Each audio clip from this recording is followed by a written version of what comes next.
Welcome everybody to the bowl season edition of Not Here to Play School. Jake Micah, Alex Micah, here to break down most of the big bowl games, most of the big programs going head to head from December 27th to New Year's Day in the playoff bowls. We're going to start off with the playoff. We're starting big and going down to kind of just give a breakdown of where it's at right now in the bowl season, heading into the holidays. This is the time start looking at those boards. Get that early value, honestly. You know what? Like, get ahead of these lines. Maybe take a gamble. That's called gambling for a reason. Take a gamble on a line where maybe so and so is going to sit out of this game. Let's try to get on this early, 3-point spreads before it balloons up to six.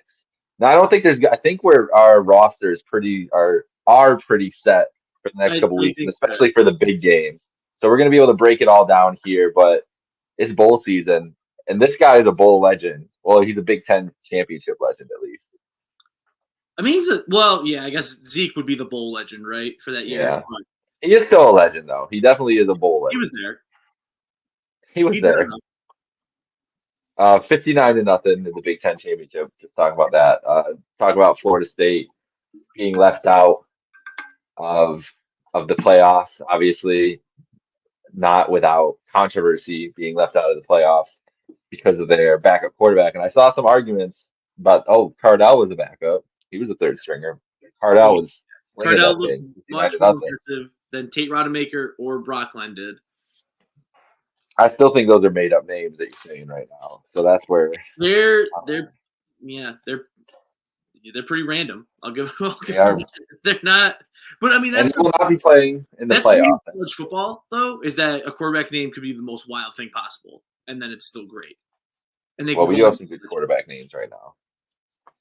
What was it? We do have some good quarterback names right now. Yeah.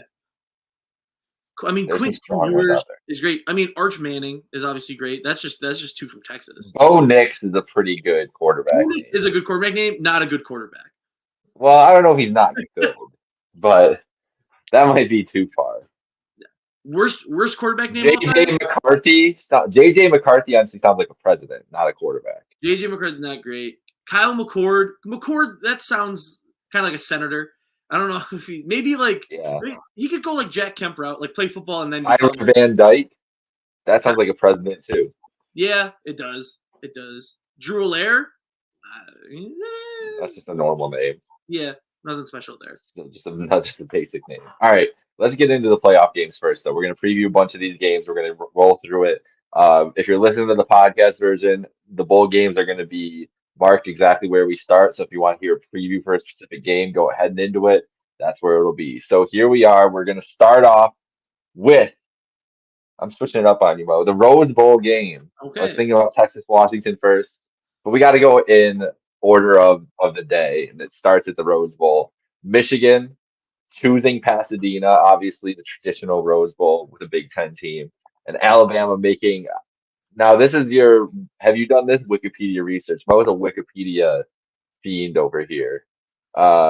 It's a great. Has Alabama ever played in the Rose Bowl before? They've played in a bunch of Rose Bowls. Most recently in 2020, the COVID year, they played in the Rose Bowl. Oh, they did play in the COVID year. That's right. Why have they played in a bunch of Rose Bowls? Early 1900s, they were in a bunch of Rose Bowls because they were just good, and that was when the Rose Bowl was just inviting the best team in the country. Okay. Do you know their record? Oh, I don't know their record off the top of my head. All right, hold up. Let's see. Let's see if I can find it here. You keep going though about the. No, Nick. That was in COVID year. Alabama played in the Rose Bowl. We saw Devontae Smith completely go off. They destroyed Notre Dame on their route to a national championship victory where they dominated Devontae Smith once again, Ohio State. That was the Rose Bowl that was at Jerry World because Pasadena, California at the time, would not let them host a bowl game. So they had to get special permission to have the Rose Bowl not at the stadium, actually. The last time Michigan was in the Rose Bowl, or actually, last time they won the Rose Bowl. That's what I wanted to see quick. Michigan has not won the Rose Bowl since 1998. They've been in it 3 times since, but has not won since 1998. So this is a huge thing for the program. You know, obviously these Big Ten teams are pretty synonymous with the Rose Bowl. Ohio State, Penn State, Michigan. Michigan not winning in 25 years. That's pretty crazy. The fact that That is pretty Alabama has crazy. won more recently than them, that Georgia's won more recently than them, is kind Well, of Alabama, that if there's any COVID stat, that's a fake COVID stat. They didn't win that the actual Rose Bowl in Jerry World. I refuse to acknowledge that. I mean, that's fair. That's where I'm. They can call it. They can call it. They can call it some other game, but it wasn't the Rose Bowl. The first national championship for Alabama was won at the Rose Bowl in 1926. So There that's a you go. pretty good history. You know who they beat that year? In I'm 1920. Do you know who they beat that year in 1926? looking at it right now, so it's a cheat. But You're Washington. looking at it? I'm looking at it right now. Washington. Okay. Yeah. Well, maybe you have the same article up as me. Yeah. I'm seeing their first That bodes five bodes games they well. played in were all They tied in 1927 against Stanford. in the national championship. Yep. Won the Rose Bowl in I don't know. 30. Yeah. You never know. You're talking about a team that hasn't won in 25 years, and then a team that won their first one there. It's like their home. It's a home game for Bama. It sounds like to me. In some sense. And you mentioned at the top, Michigan being the number one seed, getting to pick where they played their semifinal game, picking the Rose Bowl, because obviously, Michigan fans travel really well. It's historic for them to be in the Rose Bowl, And it's the Rose Bowl, yeah. and they don't want to play in the South. That's like it's such a question, and we'll get to that in a minute. Why would you pick to go play in Louisiana? It's gonna be 80% Bama fans, So it makes sense. Still might be. I'm not convinced it won't be. At least like 50-50. Bama fans are going to be in the Rose Bowl. It's not going to be. It's going to be at least a 50-50 split for this game, I think. Which is a great point to when we're going to talk about the Sugar Bowl, which will be 80-20 split. Tough. Maybe Tough. It might just sound like a Texas home game in that stadium for most of the evening. I assume so. Tough beat for Washington to have to be the home team in the South. But yeah, it's tough. But let's stay on this game for a minute here, because we haven't even talked about the football game on the field yet. There's a lot of pageantry around this matchup. Bama, Michigan, Rose Bowl. It's going to be just amazing fanfare all along. And I really didn't know Bama was that prevalent in the Rose Bowl. So now we're learning stuff in real time on that. But now you put this game on the field, and it's going to be smash mouth football. Can Michigan actually bully an Alabama team?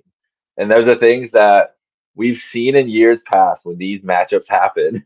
I could think of past, specifically national championships, even before the playoff, with Alabama playing a Big Ten team or playing Notre Dame, and you're like, okay, this is the team who has been a bully all year against the teams they played, and then they played Alabama, and it just didn't work. You found the immovable object. It doesn't seem like it's even the past couple of years, it's been those kind of Alabama teams, and Michigan has been built like that and had success in doing that. But last year in the playoff, we know what happened to Michigan. Like, they got ran out of the building by a lesser TCU team, I think you would say, or at least think you were thinking into that game. It was that way. And so I -1 for Michigan. Like, I'm taking Bama all day in this game. There's nothing that is going to allow me to pick Michigan and think that when it matches up in the trenches that they're going to be able to bully Alabama. Right. And I would agree. And I think a big part of that is in the Ohio State game, they lost their unanimous All-American guard, Zach Zinter, with a leg injury. I don't know exactly what it was. I don't know I think he might have broke his fibula. But that's going to be massive. I mean, the last 3 years, what we've seen in the 3 years they made the playoff, is Michigan's offensive line has been amazing. Last 2 years, they won the Joe Moore Award. I don't know this year if they've announced it yet, but I'm sure they're contending for it, for the best offensive line in college football. They've been incredible. And even if we've seen them go against like great Big Ten teams, 2 years ago, they went up against Georgia, and they couldn't really do anything. Even on the defensive side, where they have All-Americans. Aiden Hutchinson was a Heisman finalist. He couldn't get to Stetson Bennett at all. And they don't have that much talent on their defensive line this year. So are they going to get to Jalen Milroe? Probably not. And he's shown this year, he's improved, that he's good scrambling out of the pocket. Hey, and what Jalen's going to do is he's going to throw that ball 50 yards down the field. He don't really care. No. He's just gonna dot it up and just go deep and hope for the best. He's not hitting those short routes or anything. And that's where Michigan, like if you're not getting pressure on him and letting him throw like that, I don't want to see those guys out in space against Michigan. Like if they're letting up chunk plays and letting up big explosives, Michigan's screwed because they're not built to play in that type of game. They don't want to play in a shootout.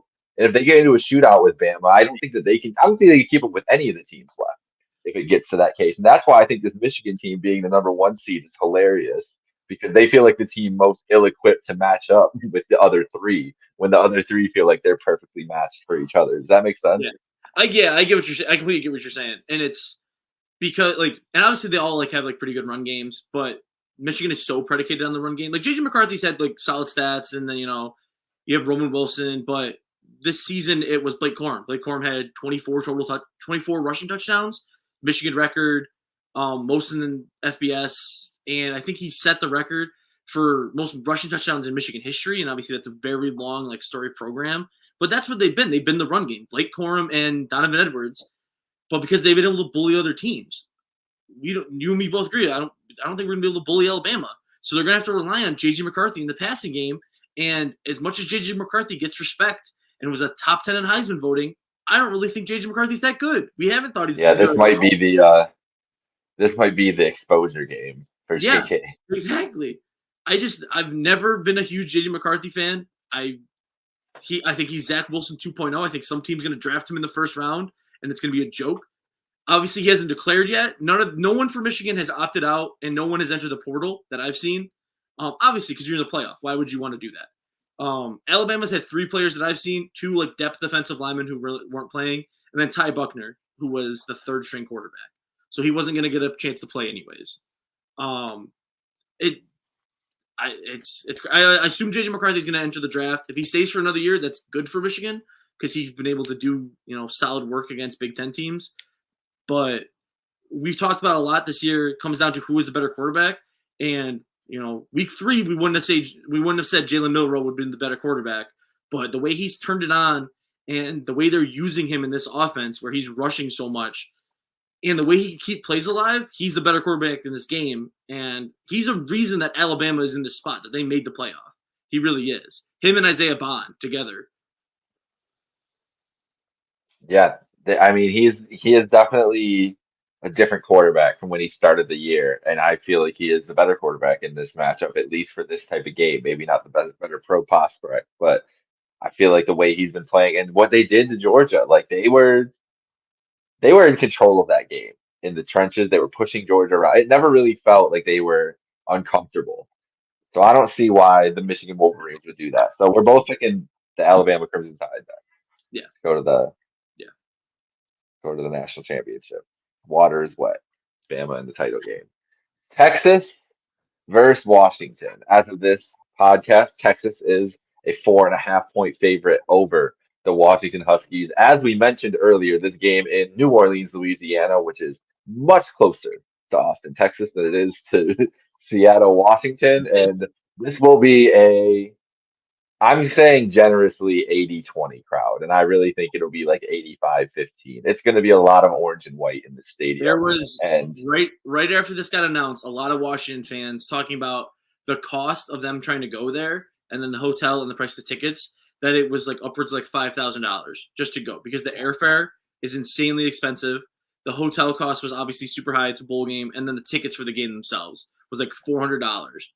Yep. So, I mean, who knows how many people Washington's going to have there. And it sucks for those players.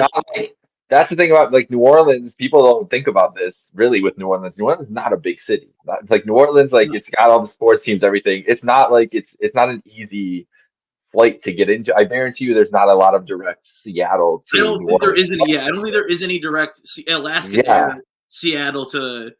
You're doing Washington to maybe Atlanta, but St. Louis, Chicago, places like that. You're not doing a direct flight there. So that is a bad break for flying in. Maybe New Year's Eve or something. Yeah, it's a horrible time to be traveling because it's everything's skyrocketing. So it's they really did. But they just got to come out and show out. They can do it. Obviously, we've seen them be great this year. They're an undefeated team. They won the Pac-12. They've beaten top 10 teams multiple times this year, beating Oregon. So, I mean, they're going to play Texas close. Obviously, they also no opt-outs, no transfers besides their backup quarterback, Dylan Morris. So they're in the same boat as Texas, going to be going to their third string guy in case of an injury, with Malik Murphy opting out for Texas as well, who was the backup for most of the year. Yeah. But they're in the same boat for that, in that sense at least. All their players are playing, which is as you should see. Yeah. 62% of the bets on this game are on Washington to cover at that 4.5. So the public thinks this is going to be a close game. I definitely think this is going to be a close game. I think it's going to be much like the Washington, Texas, or Washington, Oregon games earlier this year. I think Oregon and Texas both are very strong in the trenches, especially Texas. I think Texas probably has the edge over both those teams. Texas is a real people are maybe I think they'll notice it next year when it's a full SEC schedule. But that's the reason Texas won this year is they were a dominant team in the Well, trenches, and both a big part of offensively that, and defensively. They have yeah, the unanimous All-American D unanimous tackle, All-American T'Vondre Sweat, Andre and Sweat. Yeah, Allen Trovich winner, and then second team All-American, like all across the board, in Byron Murphy, the second. And I mean, that's the anchor of your defensive line right there. You have two absolute studs. And then it helps out. That's why you have a guy like Jonathan Brooks, who was going to be a first round pick this year, probably the only first round pick before tearing his ACL earlier in the year. And then I can't remember the backup's name off the top of my head, steps right in and is effective. They had a couple. I think Jaden Blue, has been the main guy. Jaden Blue is who I was thinking of. Yeah, but it's been like you said, it's been a little bit of running back by committee since then. But it doesn't matter because they have skill all over the place, up and down the roster, and the line is elite on both sides of the ball, and it really helps you. It really is. That's really all it comes down to when it comes to these playoff games. Is if you can compete in the trenches, you have a chance. If you can't, if you're getting just worked over you're done. Like you're going to be done by the third quarter. It's going to be 8. It's going to be 21-0 or something like that. Doesn't even have to be a big blowout. It's just like you have no chance. Like we're just going to suffocate you. That's what Texas can do to Washington. We've seen Washington in these games be slow, especially the second half of the year in close games with lesser opponents. They can't afford to be slow against Texas. Now, the thing is that every big game Washington had this year, they were ready for the moment, no matter what type of game it was in. They powered through and they found a way to win. Yeah, but this feels like, I don't know. 4.5 is I could see it, but I also feel like this is 47-37 Texas, like that kind of game where Texas is pacing them a little bit. It's still close. Washington makes enough plays, and Texas loves to shoot their own foot at least 2 or 3 times a game with a dumb interception or penalty or letting up a big play. Like Texas will let up some explosives. They'll have some crazy stuff happen, but I feel like it's a 10-point game, and I'll take that spread at 4.5 all day. I agree. And then I think part of this that we can't overlook, these teams played each other last year in the Alamo Bowl, with Washington winning 27-20. So it's kind of a great full circle story going on here where it was Quinn Ewers and Michael Penix. They faced off, but they're two very different teams than they were last year. And two elite programs. Well, Washington not as elite as Texas or Alabama or Michigan even, but Washington, a very good program, facing off, that's a lot of fun. The fact that it's a rematch from last year is great. The big thing too you can't overlook is that we have 2 premier wide receivers who are going to be first-round picks. At least 2. There's possibly 2 on Texas who could be first-round picks. But Rome Odunze, who I think is a consensus All-American, I think he got at least three of the major selectors, and Xavier Worthy, who is an All-American all-purpose because he was such an amazing returner this year, and as a stud wide receiver. Both those guys can make or break this game easily enough. If they're shut down, either of them, then it's going to have to go to those second guys. And I think Texas has more of those second guys they can go to. Jatavion Sanders was an all Big 12 tight end, and Adonai Mitchell was a second team all Big 12. And he's been stud, though. He's had 12 touchdowns this year. And it's kind of crazy guy, won back-to-back national championships at Georgia and was like, nah, I'm good. And now is competing for a third national championship on another team. I think Texas depth all around is what's going to outlast them against Washington. I'm not going as high as you, maybe not 47-37. I could see like 35-28, though. Okay. So basically, how the Washington Oregon games have been. Pretty similar. I think that the 4.5, I could see Texas covering that because they're going to win by 7. It all kind of like we've seen Michael Penix slowed down a lot the second half of the year, and if anything, Quinn Ewers got hot. I mean, he had the best Big 12 championship game performance we've ever seen. He tied the touchdown record, and he had the most passing yards. If that's the Quinn Ewers that Washington has to face, they're done. They're not going to be able to keep up. I agree. I think we're getting Texas Alabama, a rematch from earlier this season in the national title game. It's wild. Gotta love the SEC has to love that, I'm sure. They will certainly love that. Let's get into the New Year's Six Bowls. Liberty in Oregon in the Verbo Fiesta Bowl. Mo, what's your read on here? Can Liberty keep it close? I think they can keep it close. I do. It's pretty good to see out of Oregon. Obviously not the way they wanted their season to end. Didn't win the Pac-12 championship. But in the Fiesta Bowl, and it's still a big bowl, and they're treating it like that. So that's awesome that's coming out that way. It's 17.5 is a lot, or 17, whatever it may be. Yeah. That's a lot. I think that's a little disrespectful to Liberty, who obviously a smaller conference. They were independent for a long time, but have been an FBS program who went undefeated this year. I mean, and obviously it's not the same level of competition, but you can't just understate that. Look what people with UCF a few years ago, and they beat an Auburn team that had beat Alabama, and they stayed undefeated for the year. So I think it'll be at least a competitive game, entertaining game. But I think Oregon will pull away just because they have all their starters in. Like Bo Nix wants to have like his little swan song moment before he leaves for the NFL after his 7th season. But yeah, I don't see any world where Liberty wins this game. Yeah, but I'm going to get Oregon and the spread. I'm just going to roll with that. I would have, the same thing was said last year about Tulane versus USC in the Cotton Bowl, and Tulane won that game. They were heavy underdogs, started getting blown out early, and then they battled back. Could it happen again? It's possible. Are you picking Liberty? Liberty? I'm not picking Liberty. I'm just saying anything's possible in college football. Did you watch the famous Toastery Bowl today? I did. Oh yeah, of course. So anything can happen. Western Kentucky down 28-0, and they came back to win in overtime 38-35. Anything can happen in bowl season. That game was at 2:30 on a Monday, and it was amazing. That's why you gotta love bowl season. Hey, this is what we wait all year for. This is what dreams are made of, really. This is what you wait as a college football fan and dream of every single year. That's all you could ask for. All right, so we're both on Oregon.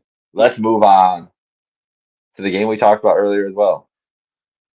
Georgia, Florida State in the Orange Bowl. Probably going to be one of the most raucous environments for an Orange Bowl in a long time, with the anger and vigor of the Florida State fan base right now. And even Georgia a little bit. They don't have as much of an argument, but they're not happy to be here either. So what do you think? What's your early read on Georgia, Florida State? My early read is I think it's Georgia. Even with the transfer portal that they've lost some guys, but it's just depth pieces. I don't know if Brock Bowers is playing or not. Not sure if he had opted out. If he's playing, obviously, then it's massive in Georgia's favor. I think it comes down to that Carson Beck's a good quarterback. He was second team all SEC this year to the Heisman winner, so that's nothing to be upset about. I just think they're a better team in general. Obviously, they lost to Bama, but Bama's a really good team. And I think even with Florida State being undefeated, I just think with the injuries that they took to quarterback, that it's just in Georgia's favor. Obviously, this game is going to be probably pretty equal for a crowd, I would think. I mean, it's in Miami, but Georgia fans are going to travel really well. And just, I don't know, Florida State's got a bad taste in their mouth.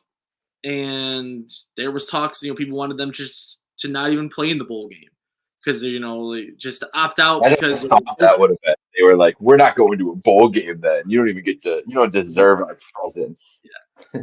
Obviously, 13-0 and you're not in the playoff sucks, and we talked about that. But it's still an opportunity to win a New Year's Six bowl game. That's important, and just setting the tone for your next season. Right now, are they better than the four teams that they selected? Are they even better than the team they're ranked higher than right now at 13-0? I don't think so. No, no, I think if not you with watch it, Travis. I think it's yeah. Not That's with what I mean, and it's very unfortunate, but it's not the NFL. There's not standardized rules for everything around here. Like these things, the story of the four-team college football playoff after its 10 years will be that everything was graded on a curve. Like that was the whole point of these rankings, and the ACC doesn't deserve that respect. Was the ACC not the fifth out of the Power Five this year? Like, were they not the worst conference? I would say the Big 12 was better. The Pac-12 definitely was better, and the SEC and Big Ten would have like the ACC was by far the worst conference when Yeah, it came to power teams. They're the biggest their biggest competition was a Louisville team that they handled defensively with a third, and then got 16 points, whatever. But with a third string quarterback, beat that team by double digits. yeah, A North Carolina team who was wholly inconsistent all year.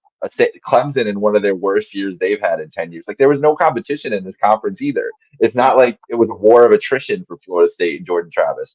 So no, if all things are equal, and they said that all things, maybe Texas wouldn't have been in this. Maybe they would have still found a way to keep Alabama in if Jordan Travis was around. But Texas was number 3. So were you going to take Jordan Travis over the SEC champion and Alabama? I don't even know if that would have happened, to be honest. And I think it would have come down to strength of record. They would have found some way to keep this Florida State team out because you put them up their resumes against everybody else. It's not the same. And yes, they have a nice win over LSU. That's not a better win than Washington beating Oregon twice, or Texas beating Alabama, or Alabama beating Georgia, or Michigan beating Ohio State. So you just stack like everything. Like I've looked at the resumes too and everything, and I'm like, I don't care about the loss. Like maybe if that's not a quantifier, and if you watch that game that Texas played this year against Oklahoma, or Bama's loss against Texas, those teams belonged on the field in that game too. hmm So that's my little rant about Florida State is I think they might have just kept him out anyways because the ACC was trash. Like there's a reason Florida State is actively trying to leave the ACC. Like yeah, this is a school that is literally leading the charge to yeah. try to get out of their TV deal so they can go to the SEC and play with the big boys. It is. Like it's a tough spot for them, but that's the reality of their situation. It's their conference's fault as much as it is anything else. I feel like. Yeah. It's the ACC is like completely falling behind on the entire realignment of everything. Oh yeah. Like, they can't like as the Pac-12 got cannibalized. Obviously, the Big Ten came out the best out of that, getting Washington, Oregon, USC, UCLA, and then Utah, Colorado, Arizona State, all going to the Big 12. I mean, decent programs coming in. Utah's been good the last few years, but then the scraps, it's just going either nowhere or like the ACC's move in this whole era of realignment is to add SMU, Cal, and Stanford. Like, are you serious? Like, that's the best you can do to try to compete with the SEC, who added Georgia or who added Texas and Oklahoma in the Big Ten? Like, come on, they're not a serious conference. Like, honestly. And yeah, we've seen ACC teams has won a national championship more recently than a Big Ten team, but it's Clemson twice. And that's just because Dabo turned them into an amazing powerhouse. And And Clemson also trying to leave for the SEC too. And they're trying to leave too. yeah, oh yeah. And he just happened to have the string of incredible quarterbacks. Like whatever you think about like him, like personally and in his his life as anything else. Deshaun Watson was an incredible incredible college quarterback. Same thing. Trevor Lawrence was one of the most touted prospects we've ever seen, and was a first overall pick. Like Yeah. those guys deserve to be in the playoff, and they showed why. They won national championships. Hey. Jameis deserved to be in the playoff too. Don't get it twisted. Did he? Yes. The That year was the before, defending national champions. And then what happened when he was in the playoff? He got fucking embarrassed. It's okay. They still deserve to be there. I'm just saying we gotta give Jameis his respect. Anyways, keep going. It's just like It's ACC past, though. teams in the past showed why they should be in the playoff. Florida State, yeah, you went 13-0 this year. That's great. You lost your quarterback. If Tate Rodemaker came out and looked like a stud, then we'd be having a different question. Even Exactly. like we constantly talked about when they were being ranked third and fourth. Are they really that good? They beat Boston College by 2, who's a 6-6 team, and they needed 180 yards of penalties to do it. They beat Clemson in overtime, and that was off a defensive touchdown. Exactly. They would have been the worst team in this field, even if Jordan Travis was at quarterback. The narrative going into Florida State against Michigan would be Jordan Travis needs to be a superhero to Yeah, win this game. yeah. That's what it would have been. And so like that's unfortunate. If LSU was 12-1 and Jaden Daniels got hurt, I would not have wanted LSU in the No, championship. Like that's the type of level Jordan Travis would have been in the Heisman conversation. Jordan Travis might have won the Heisman if he finished the year 13-0 and had this year that he was having and the impact he was having on that team. You can't look at the things all the same. And that being said, to end this conversation on this game, they're going to get destroyed by Georgia, I think, in the Orange Bowl. probably. It's probably. I mean, it's yeah. I would just say probably. All right, we picked all favorites so far, and I don't think we're going to stop. Penn State, Ole Miss. Penn No. State -4, playing a lot. Most of the starters. Defense is losing some guys, but the offensive starters will be there. What do you got? I mean, yeah. For this, all I've seen the First only ever matchup huh. between the two teams. First Oh, ever matchup. first ever matchup. First time ever that Penn State's been in the Peach Bowl too. They have the opportunity to be the first ever team to win all 6 New Year's 6 bowl games, which is Hey, that's incredible. Honestly. that's honestly a stat on its own that is kind of cool that Penn State can try to do that. Obviously, the season didn't go the way that people wanted it to. They're still the third best team in the Big Ten, but that's something to look. That's something to it's a feather in their cap as a program if they can be the first team to do that. That's basically what this game is. It's the season didn't go the way they wanted to and ended up third in their conference bowl because Ole Miss's same story was, oh, if we could beat Georgia and Bama this year, we're locked and loaded. And what they do, lost to Bama and Georgia. Yeah. It's these teams are like the exact same is what people have been Yeah. saying about them is they're essentially the same. And that Lane Kiffin and James Franklin are pretty much the same. They're like equally like not great against top 10 teams. They Equally kind of always like recruiters. that level, but can't get there.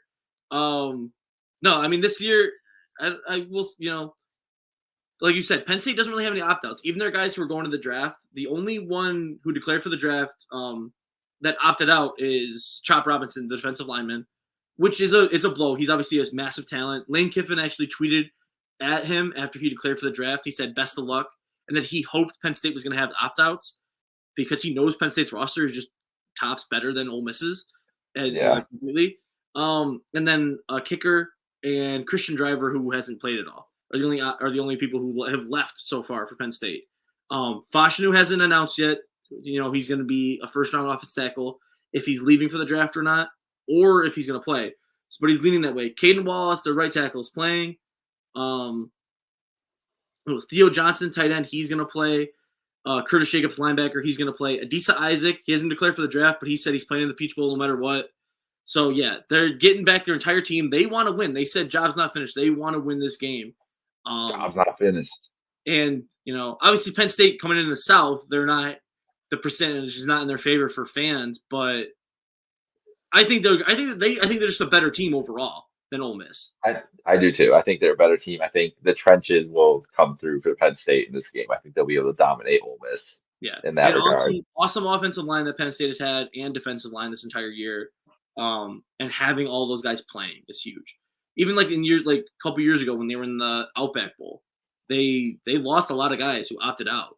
This year, that's not a problem. Like Chop is really the only starter who opted out, and that's huge. There's not really any opt-outs either for Ole Miss. They have a couple guys in the transfer portal, but I think it's just depth pieces. They got a couple safeties, a tight end, and a kicker. So nothing major. And Jackson Dart, I think, is coming back for another year, so obviously he's going to be playing. Yeah, it's Drew Allaire versus Jackson Dart. That's what you're signing up for in the Chick-fil-A Peach Bowl. I think Jackson Dart's going to have a long day with that Penn State defense, honestly. I think what you're really signing up for is Quinshon Judkins versus Katron and Nick Singleton. Is going to be a nice running probably. Back. It's a nice running back battle. That's some talent there, so that'll be fun. But Penn State, yeah. I think that's a good pick there. But we picked all favorites here, so I got to go mess it up because there's no way Ohio State's losing to Missouri in this game. I don't know. I from what I saw of Devin Brown this year, I don't know. I don't know if he is a guy to beat this Missouri team who has How much everybody. have we really seen of Devin Brown though? Besides the fact he's wearing like number 33 at quarterback. Yeah, that's enough right there to know that he's not going to win this game. Yeah, it's not a great look. We don't know who the Ohio State quarterback's going to be next year as this moment. They're still maybe getting Cam Ward, maybe not. The transfer portal. DJ Ugalele. If that's, I really think he's still going to Michigan State The because other that's where. quarterback from Oregon State went. Oh, did he? Yeah. Okay, so you're breaking news to me. So yeah, maybe DJ is in play. Maybe DJ's in play there too. Maybe DJ is in play there too. That would not feel like a step up from Kyle McCord to me that much, to be honest. But if you put anybody in that system, and maybe they could. That's what they're thinking is they could save him. Maybe Cam Ward's the answer there. But Devin Brown, you're right. I'm not sure about Devin Brown. Missouri, I'm pretty sure is playing mostly everybody here. I just think that this Ohio State defense was awesome all year, and I don't know if Missouri is going to be able to move the ball with them. It seems like I haven't at least seen really anything about any opt-outs from Ohio State side, which is good to see. Honestly, that the fact that this year it seems like most of the teams who are in New Year's Six Bowls don't have guys opting out is awesome. Because in the years past, it's happened. Remember, like a couple years ago, that awesome Rose Bowl that Ohio State and Utah was in, but it didn't have Chris Olave, it didn't have Garrett Wilson, so it kind of tarnished it a little bit. Even last year, somebody's turned up. They're like, "Listen, you're playing in these bowl. We'll give you this whatever $1 million bonus. You're playing in this bowl game, though." It's most likely. But I mean, some interesting pieces that are gone for Ohio State is Julian Fleming, wide receiver, who didn't have an amazing year, but still that's a big piece gone. Marvin Harrison Jr., I mean, hasn't opted out yet, but it's always possible he makes that decision. He might just not have done it yet. I mean, he's gonna be a top 5 pick, top 10 pick at least. And then I wanted to say TreVeyon Henderson, their running back, I saw into the transfer portal. Yep. So I mean that's some big pieces. That's some huge pieces. And like you said, Missouri, Cody Schrader, who was an All-American running back this year, is playing. And their quarterback, who's been great all year, is playing. So I mean, Missouri is playing to win the Cotton Bowl because they really respect it and they want to. And Ohio State is like, we should have been in the playoff. It sucks that we lost.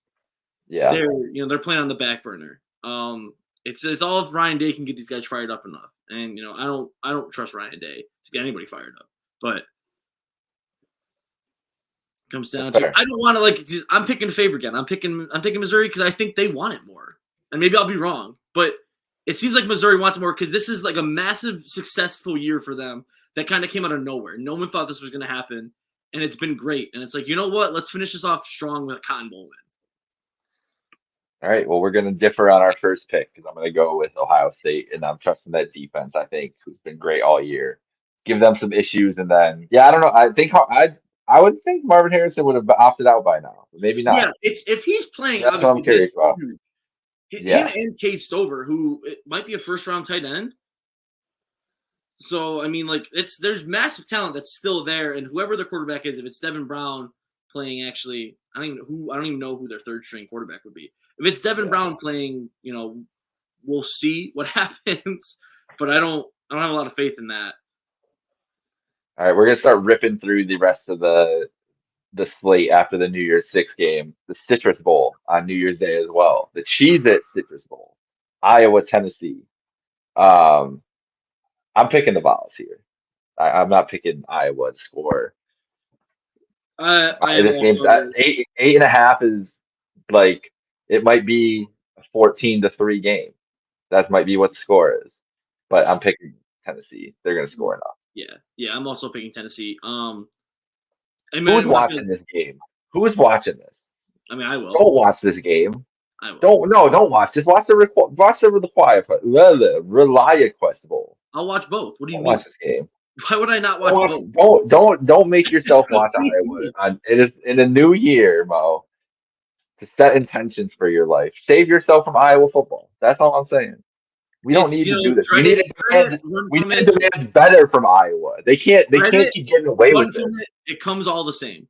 It's Iowa football. We need to demand better from Iowa. There is a recent I can't remember the name of it exactly. A TikTok account that I see that plays like a modded NCAA 14, and they just have updated rosters, and they are attempting right now to win a national championship as Iowa, this like current Iowa team, but does not run a single offensive play.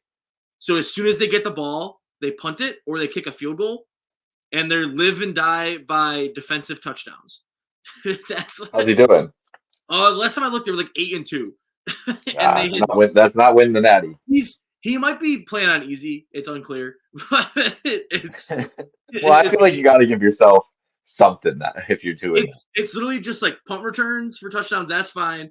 Pick sixes, and just like field goals, hoping you get good field position. Because as soon as you get the ball, there's no offensive play. You got to kick a field goal if you're passing. We should do that. We should do that. Only running the ball though. Make it a little easier.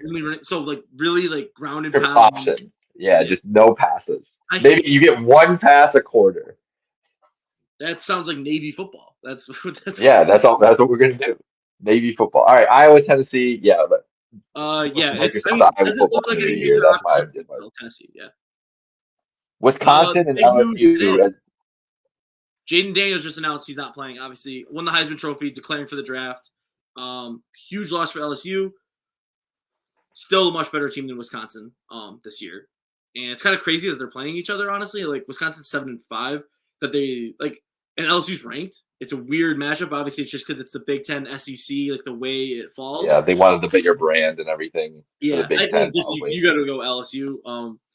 They're just, I mean, Luke Fickell's first year not terrible, but obviously not a massive success. It's going to take, and like, are they going to follow the wayside now with a lot of these teams joining the Big Ten? Wisconsin kind of benefited a lot of years from the Big Ten West and the Big Ten East. That as long as they beat Iowa, they could get in, and they were able to win a lot of division titles. No more divisions next year for the Big Ten. Wisconsin's going to be struggling, and you can see that in recruiting already that they're struggling. So it's LSU, and then who knows what's going on with Wisconsin after this. The next couple of years are going to be rough for them, I think. I'm going Badgers. This is purely Brian Kelly's not going to get these boys up for a game, and Luke Fickell is going to have Wisconsin playing. You don't think he's going to get them fired up? What did the ReliaQuest Bowl used to be? Is that the Outback Bowl? Yes. Okay. Yes. It's the new sponsorships. It's tough. Like I was thinking, we're going back very quickly to the Fiesta Bowl, the Verbal Fiesta Bowl. Like what happened to the Tostitos? Tostitos, or at least it was PlayStation a couple years ago. These guys got like PlayStations actually. That was awesome. Well, maybe they're getting Verbo credits. They can go stay somewhere nice. Yeah, I'm sure that all those guys are hyped up about their Verbo credits. Oregon State, Notre Dame, and the Tony the Tiger Sun Bowl. Yeah, this is an all-time brand. Fun, actually, like a kind of fun matchup. Top 20 teams. Obviously, in a little bit of a mess for Oregon State now, losing their head coach and losing both their quarterbacks. So who's playing quarterback for Oregon State? No idea. Notre Dame getting a new quarterback this year or next year. Riley Leonard transferring from Duke, so that's huge. And I believe trying to see who has opted out for them. It's tough for Notre Dame. Joe Alt, who is an All-American tackle, is gone. Audric Estime is going to the draft. One of the linebackers going to the draft. And then I think is Sam Hartman playing? I haven't seen that he's opted out, at least. I haven't seen that either. So, I mean, that's big, at least, that they have him. Obviously, some big talent not going to be there. But it's a entertaining game, at least between two ranked teams. Last year, Notre Dame was kind of in the same boat. They went 8-4, and then they played Oklahoma State. They played South Carolina, I believe, and it was a pretty fun game. It was Oklahoma State the year before, but it'll be entertaining at least. Yeah, I think it'll be a good game no matter what. I think there'll be a lot of fight in this Oregon State roster. Obviously, their coach is leaving, all this other stuff. So I think the kids are going to go out and play a tough game and really bring it to Notre Dame. But I'm going to go with you're going with Notre Dame though. I'm going to go with Notre Dame. Yeah, I'll go with Notre Dame.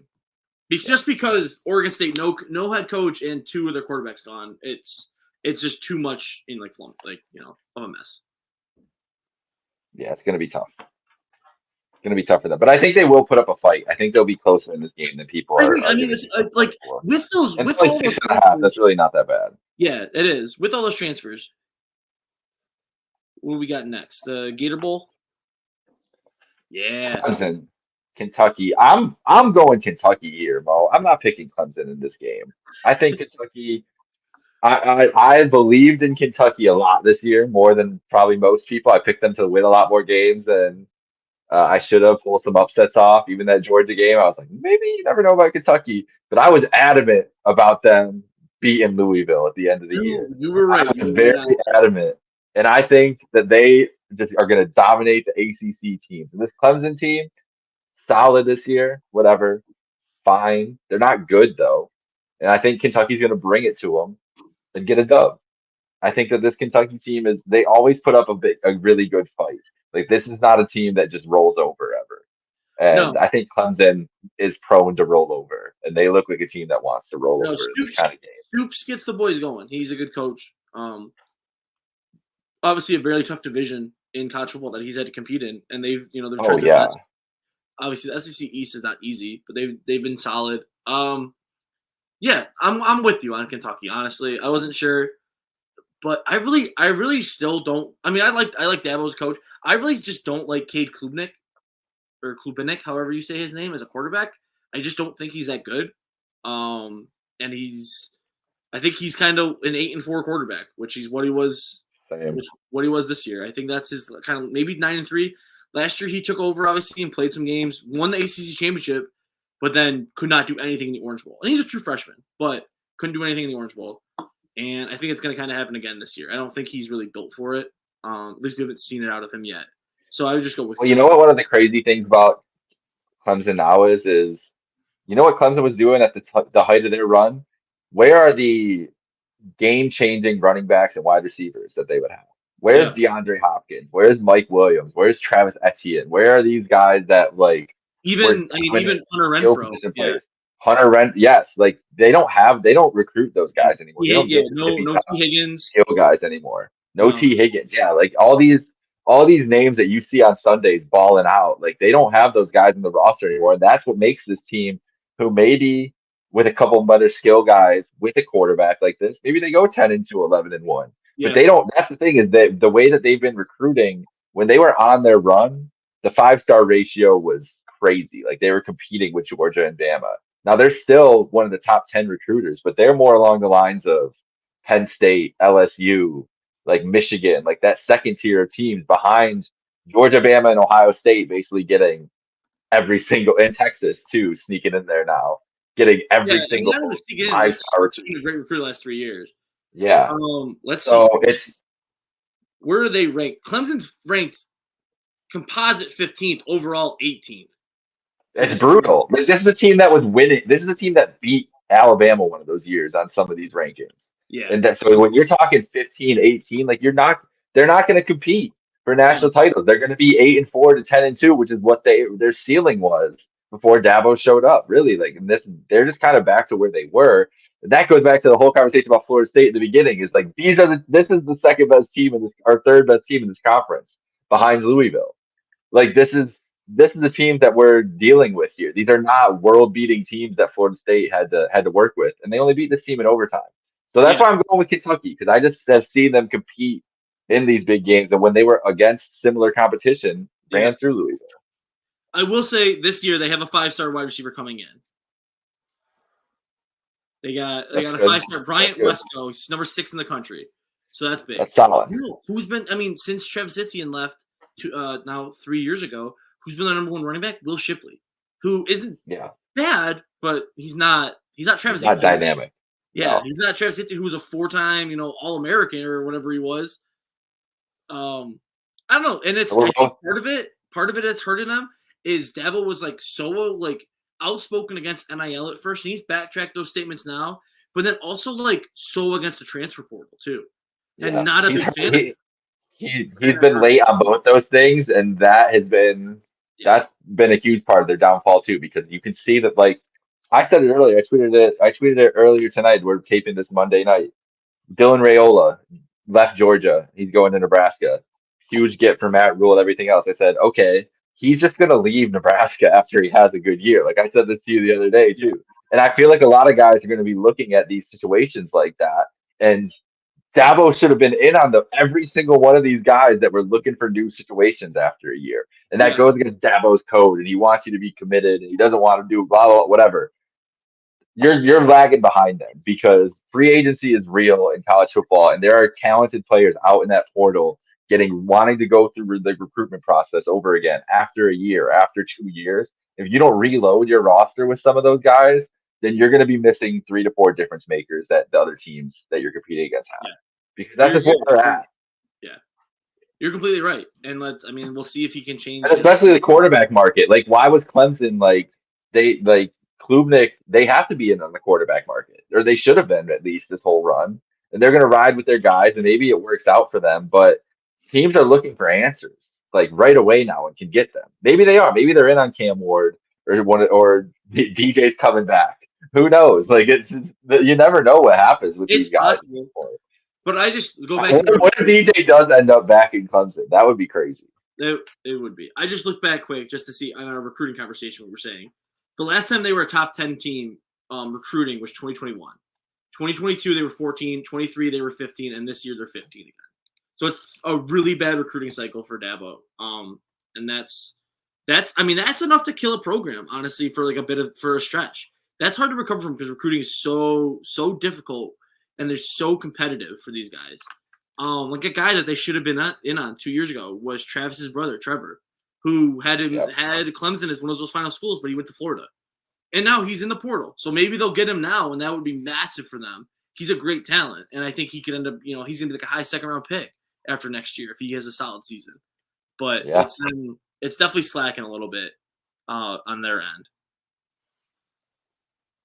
It definitely is. DJ Uiagalelei is actually visiting with Florida State today. Is he? On Friday. Well, that's not going to help them playoff this year. So, if DJ Uiagalelei was their backup, do they make the playoff? Yes, I think so.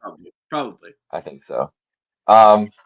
Arizona and Oklahoma. I'm taking the Sooners. I know Gabriel's gone. I know that they've had some opt-outs. I know all that. I think that this is an Oklahoma defensive win. Venables puts on a clinic, and it's going to be loud in San Antonio with Sooners fans there.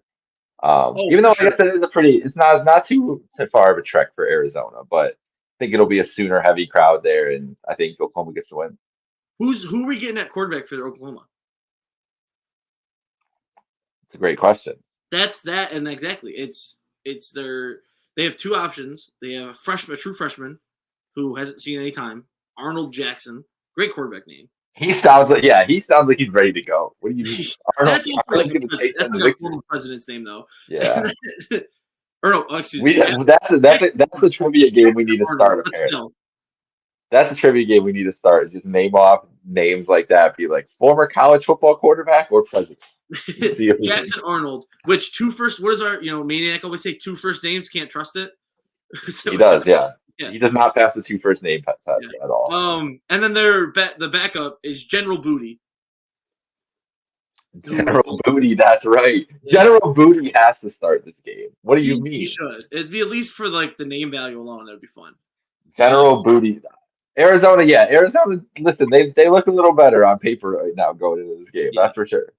I do think Oklahoma's a better program, and obviously they're a little salty that they weren't a New Year's Six team. They really thought they were going to get in there. So, I'd go with Oklahoma as well. They got the talent on that team that I think they're going to compete. I don't really think they have any. I haven't seen anything really about big opt-outs from them at all. There are a lot of transfer portal guys, but as always, is that depth, is that that's not really starters that they're missing. So, and Drake Stoops, who I think is going to be a great New England Patriot in the future. He is the exact kind of guy Belichick wants. It's his last college football game. He's definitely going to show up. Belichick, not a Patriot, maybe a Commander. Fine. Maybe a Charger. Charger, fine. Whatever. Drake Stoops is going to wherever Belichick is the coach. He's going to be a great 7th-round pick and is going to have 6,000 yards all-purpose at the end of his career or something. He's the next Julian Edelman, is most likely the case. Love it. That's his destiny. Yeah. And where did Dylan Gabriel go? Oregon. That's right. Yeah. We'll see. Oh, which we talked about Washington, obviously losing Penix. Will Rogers, who is like the second number 2 SEC passer all time, or leading in every category, transferred to Washington. So they're right back into it. At least he's got a talented That's arm. why you got to get in these portals, bro. That's why, like, what are you talking about? You could just have a stud come in and just be ready to go. Like, that's the thing is, like, they're going to be adults. They're going to know the process, get to work. It's gun for hire is what it is in college football right now. You might get a guy only for a year, maybe 2, but that's what you got to do right now. You're getting like vet ready guys to play. That's what Notre Dame did. Crazy. That's what Notre Dame did. That's what Washington did. I mean, that's what Oregon State did last year. That's what Oregon did the last couple of years with Bo Nix. It's working out for them.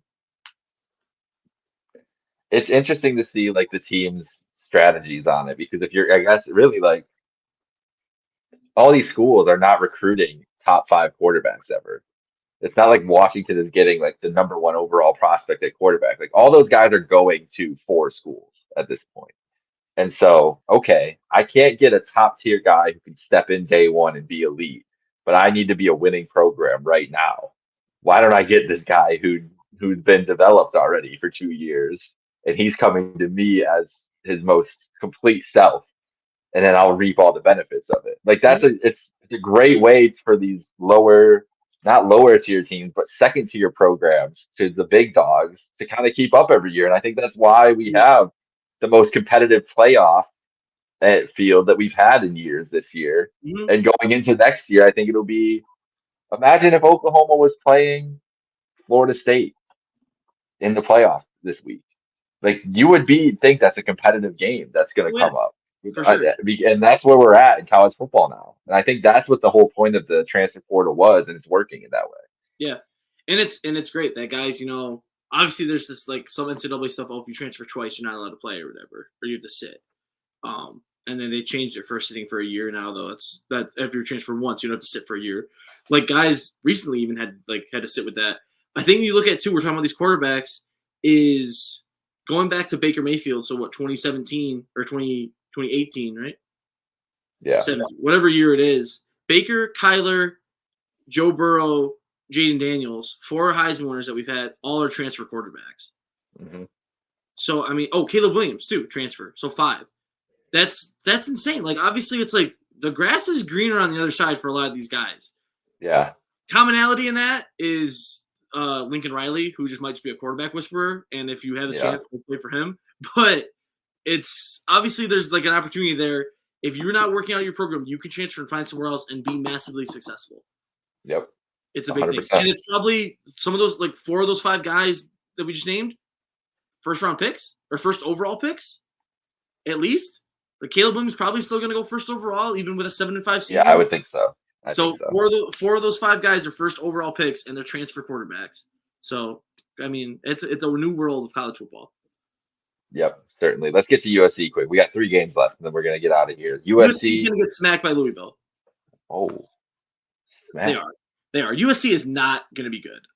Yeah, no. I think everybody's going to be gone from that game. Lame duck USC team. No Caleb. Nobody fun. No, not even Malachi. Louisville's really going to want to win this game. Nope. Yeah, not even Malachi Nelson, who was a 5-star recruit, who was a true freshman this year. He transferred out too. Yep.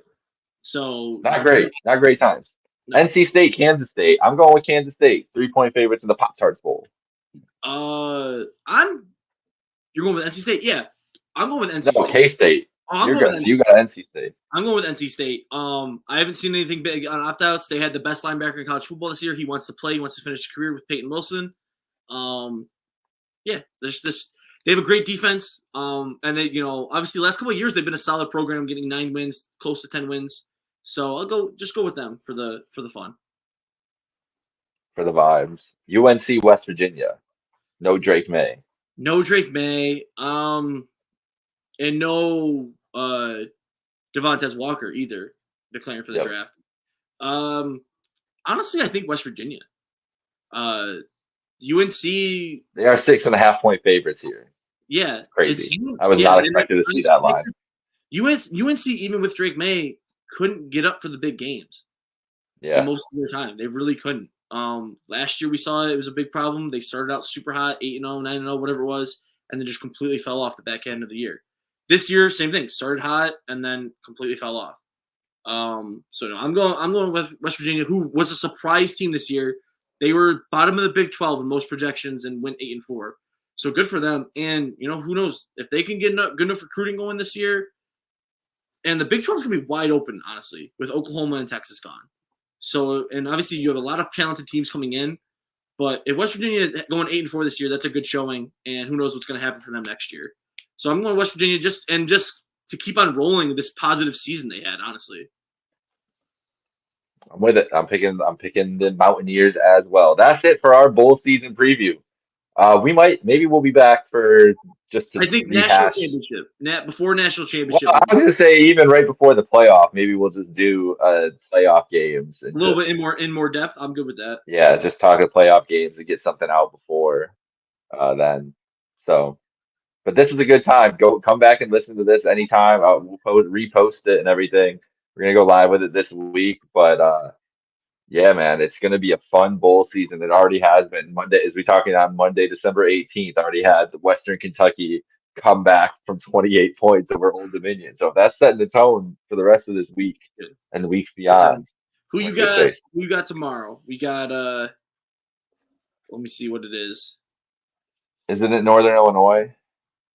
It possibly might be. I gotta look. No, tomorrow's UTSA Marshall. UTSA Marshall. I got the Roadrunners tomorrow. Roadrunners, I got Marshall. So okay, all right. South Florida Syracuse. I'm rolling with Cuse in the Boca Raton Bowl. I gotta roll with Cuse.